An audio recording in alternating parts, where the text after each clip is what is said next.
রাধাষ্টমী মহোৎসব কি জয়, শ্রীমতী রাধা রানী কি জয়, রাধে রাধে, হরে কৃষ্ণ। আজ হচ্ছে পরম পবিত্র একটি দিন। আজকের এই তিথিতে ভাদ্র মাসে শুক্লপক্ষের অষ্টমী তিথিতে আবির্ভূত হয়েছেন ভগবানের সবচেয়ে প্রিয়জন শ্রীমতী রাধা রানী।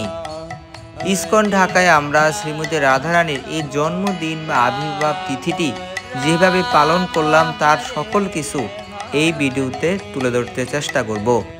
রাধাষ্টমী উপলক্ষে ভগবান শ্রী শ্রী রাধা গোবিন্দ এবং রাধাকান্তকে খুব সুন্দরভাবে সজ্জিত করা হয়। এরপর ভগবানকে অভিষেক করা হয়। মহা অভিষেকের পর ভগবানের উদ্দেশ্যে শত শত প্রকার রাজভোগ নিবেদন করা হয়। নিবেদিত সে রাজভোগ রাধাষ্টমীতে আগত সকল ভক্তবৃন্দের মাঝে বিতরণ করা হয়।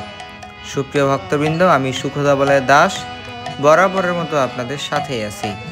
ভিডিওটি শেষ পর্যন্ত দেখতে থাকুন। আশা করি ভিডিওটি আপনাদের সকলে ভালো লাগবে। কে কোন জায়গা থেকে ভিডিওটি দেখছেন সেটি জানাতে ভুলবেন না। চলুন ভিডিওটি শুরু করা যাক। ভাদ্র মাসের শুক্লপক্ষের অষ্টমী তিথি। এই দিনটি আমার মতো পতিত জীবদের কাছে খুবই গুরুত্বপূর্ণ একটি দিন। এই দিনে শ্রীমতী রাধারানী আমাদেরকে কৃষ্ণ প্রেম বিতরণ করার জন্য আবির্ভূত হন। সকাল সকাল চলে গেলাম প্রথমে রাধাকান্ত মন্দিরে। এই মন্দিরে সেবিত ভগবান শ্রী শ্রী রাধাকান্তের বিগ্রহ এতটা মনোহর এবং আকর্ষণীয় যে বলার অপেক্ষা রাখে না। মন্দিরে প্রবেশ করার পর আমরা এখন ভগবান শ্রী শ্রী রাধাকান্তকে দর্শন করব। যিনি রাধাকান্ত তিনি হচ্ছেন রাধা গোবিন্দ, তিনি হচ্ছে রাধা মাধব। রাধাকান্ত মন্দিরটি ইস্কন স্বামীবাগ মন্দিরের পাশেই অবস্থিত। প্রাণ ভরে ভগবান শ্রী শ্রী রাধাকান্তকে দর্শন করুন। এত নিখুঁতভাবে এবং সুন্দরভাবে শৃঙ্গার করা হয়েছে যে চোখ ফেরানোই যাচ্ছিল না ভগবান শ্রী রাধাকান্ত থেকে। দেখতে পাচ্ছেন শত শত কাঁচা পুষ্প দ্বারা, বিশেষ করে গোলাপ দ্বারা কি সুন্দরভাবে ভগবানকে সজ্জিত করা হয়েছে। ভগবান শ্রী শ্রী রাধাকান্তকে আমি প্রতি একাদশীতে, বিভিন্ন উৎসবের দিন, তাছাড়াও সুযোগ পেলেই দর্শন করতে চলে আসি এই রাধাকান্ত মন্দিরে। ভগবান শ্রী রাধাকান্তকে দর্শন করার পর পুনরায় চলে যাই আমার সেকেন্ড হোম ঢাকা স্বামীবাগে। মন্দিরে গিয়ে দেখতে পাই সেখানে ভগবানের মহা অভিষেকের জন্য বিভিন্ন প্রকার উপকরণ প্রস্তুত করা হচ্ছে। রাধাষ্টমী কিংবা জন্মাষ্টমী যে কোনো ব্রতে পঞ্চামৃত দ্বারা ভগবানকে মহা অভিষেক করা হয়। এই সকল পঞ্চামৃত যেমন দুধ, দধি, ঘি ইত্যাদি। পঞ্চামৃতের সাথে বিভিন্ন ফল দিয়ে রস তৈরি করে তারপর সেখানে তুলসীপত্র অর্পণ করে ভগবানকে মহা অভিষেক করানো হয়। একদিকে অভিষেকের জন্য বিভিন্ন প্রকার উপকরণ এবং পঞ্চামৃত প্রস্তুত করা হচ্ছে, অন্যদিকে ভগবানের রাজভোগের জন্য রন্ধন প্রক্রিয়া চলছে। মাতাজি এবং প্রভুরা অত্যন্ত ভক্তি এবং নিষ্ঠা সহকারে ভগবানের জন্য রন্ধন করছেন। তাদের রন্ধনকৃত এই সকল ভোগ ভগবান শ্রী রাধা গোবিন্দকে অর্পণ করা হবে।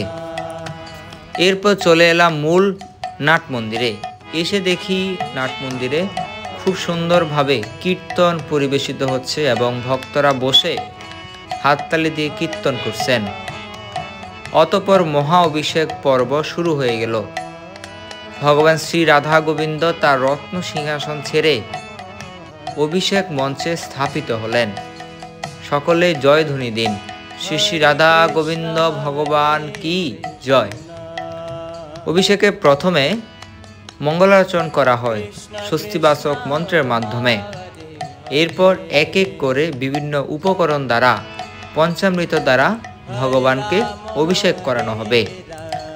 যারা রাধাষ্টমী ব্রত করেছেন কিংবা অনেকে আছেন ব্রত করেন নাই, ভগবানের এই মহা অভিষেক দর্শনে আপনি নিজ হাতে অভিষেক করানোর যে ফল সেটি লাভ করতে পারবেন।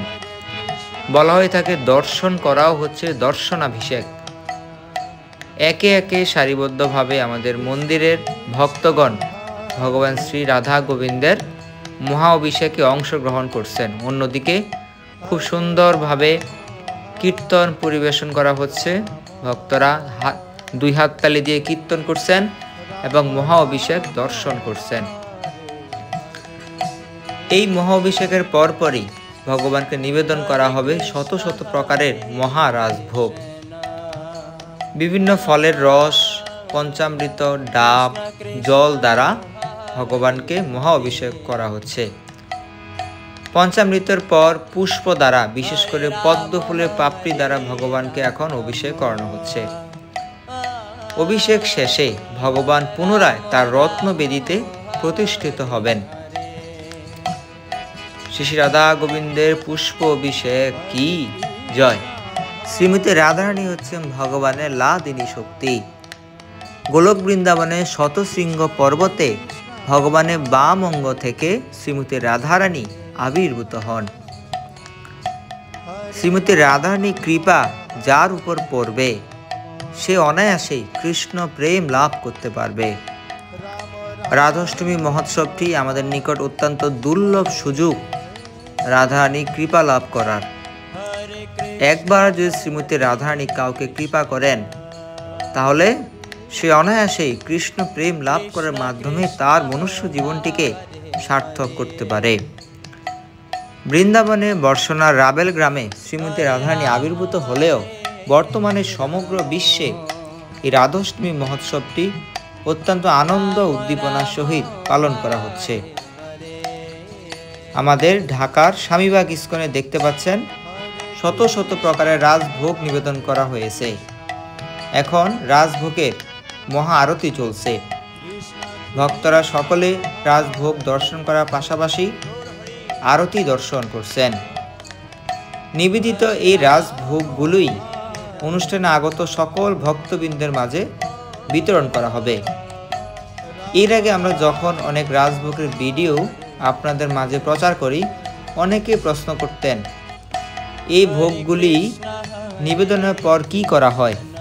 এর উত্তর হচ্ছে অনুষ্ঠানে আগত সকল ভক্তবৃন্দের মাঝে বিতরণ করা হয়। এখন অনুষ্ঠানে আগত ভক্তবৃন্দের মাঝে শ্রীমতী রাধারানী কিভাবে আবির্ভূত হলেন, শ্রীমতী রাধারানী লীলা মাহাত্ম্য শ্রবণ করাচ্ছেন মন্দিরেরই জ্যেষ্ঠ ভক্ত, সিনিয়র ভক্ত, আমাদের সবার প্রিয় পতিত উদ্ধারণ গৌরদাস প্রভু। এবার চলে এলাম মহাপ্রসাদের লাইনে। দেখতে পাচ্ছেন দুই পাশে ভক্তরা দাঁড়িয়ে আছেন সারিবদ্ধভাবে। এক এক করে প্রসাদ হলের মধ্যে প্রবেশ করবেন। এরপর তারা প্লেটে করে সংগ্রহ করবেন আজকের অপাকৃত মহাপ্রসাদ। ভগবানের মহাপ্রসাদ এতটা গুরুত্বপূর্ণ এবং এতটা শক্তিশালী যে কেউ যদি মহাপ্রসাদ আস্বাদন করার সুযোগ পায়নি কিন্তু সে মহাপ্রসাদ দর্শন করেছে, তাতেও সে মহাপ্রসাদে কৃপা লাভ করতে পারে। শুরু হয়ে গেল মহাপ্রসাদ বিতরণ কার্যক্রম।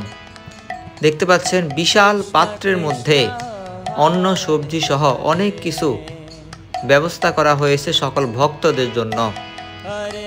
ইস্কন ঢাকা কর্তৃপক্ষ জন্মাষ্টমী, রাধাষ্টমী, অক্ষয় তৃতীয়া, জগন্নাথ দেবের রথযাত্রা, নরসিংহ চতুর্দশী সহ অনেক অনেক উৎসবে হাজার হাজার ভক্তবৃন্দের মাঝে সুস্বাদু কৃষ্ণ প্রসাদ বিতরণ করেন।